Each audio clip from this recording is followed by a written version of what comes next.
Hey everyone, welcome back to my channel. If you're new here, hi, my name is Ashlyn. It's so nice to have you. So it's been a while, yes, I know. I actually recorded a video a couple weeks ago, started editing it, and then found out some pretty sad news. My boyfriend got diagnosed with leukemia for the second time, unfortunately. This time it was only 15%.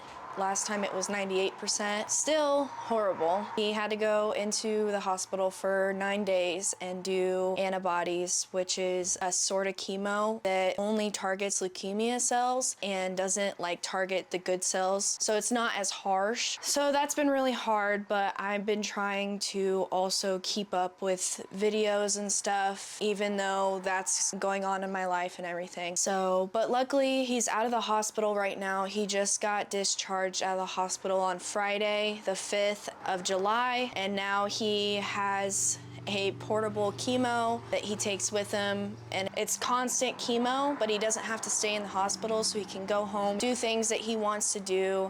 He doesn't have to be restricted. He'll be doing that for a couple of months, and then they will do another bone marrow biopsy to see if he can go into remission, which means there's no cancer in his body. And then after that, he gets to go to Iowa City. He has the opportunity to go to Iowa City and get a bone marrow transplant or a stem cell transplant. I guess it's the same thing. After the transplant, which is really easy, supposedly he, before the transplant, only does 3 days of harsh chemo, and the doctor said that he'll possibly lose his hair during this, but when he did his harsh chemo 2 years ago, he did harsh chemo for about 3 weeks total. This chemo will make him lose his hair or not. What's gonna happen is 3 days of harsh chemo supposedly, and then he does his transplant, which the transplant isn't like undergoing surgery or anything. It's literally like a bag of bone marrow, blood from the bone, and it just goes into his port. I don't know how long it takes. Maybe it takes a couple of hours. It's really easy, and then literally after that he does like 3 weeks still in the hospital at Iowa City just to see how the transfusion, how well it will do and if it works. Right now he has 6 perfect donors, so hopefully whatever donor they choose out of the 6, it will go super well and he gets to leave and get out of the hospital as soon as possible. So yeah, that's what's been happening recently, and I thought I should give you guys an update of what's going on and what will happen and everything else like that. Maybe I could do a video, I don't know, in the future with him, and he can explain to you exactly what's been going on and how he feels and everything else. I'm gonna go back to what I was explaining about the leukemia and stuff. I didn't really explain. It's acute lymphoblastic leukemia, which is mostly found in children. So it's a child's cancer. It's the cancer of the blood, like blood. It is found in the blood. When he first got into the hospital 2 years ago, he had literally only, it was 0.05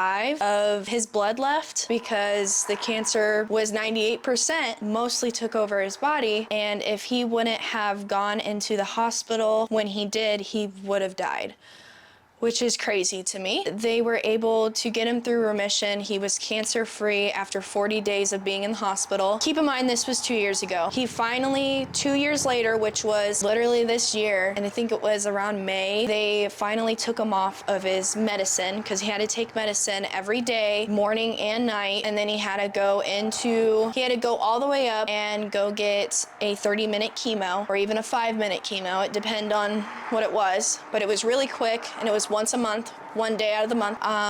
They finally stopped that, and they stopped the medicine, and then they were like, okay, now we got to do a bone marrow biopsy to see if you're still cancer-free, and if you are, then you're done, completely done, perfect. Well, they did that. Took way longer than usual. Usually they get the results back in 4 days. Nope. Took 2 weeks. He went back in, and they told him that he had leukemia again. And this time it was 15%, but they said that they could either start the day that he found out or the next day after. And he's like, well, I'm starting the next day after. That is what it was. It was a little easier to cope with this time, just because I know what to expect. At first, of course, when I found out, it was unbelievable. I thought he was lying to me. I thought he was joking, but nope, it's true. It's real life. And yeah, at first it was hard to cope with, but I just wanted to come on here and let you know that it is way easier to understand. Yeah, I've cried for the first 2 days, but I'm here and I'm supportive because I know he's gonna beat it again. I know he's gonna be strong because he was the last time.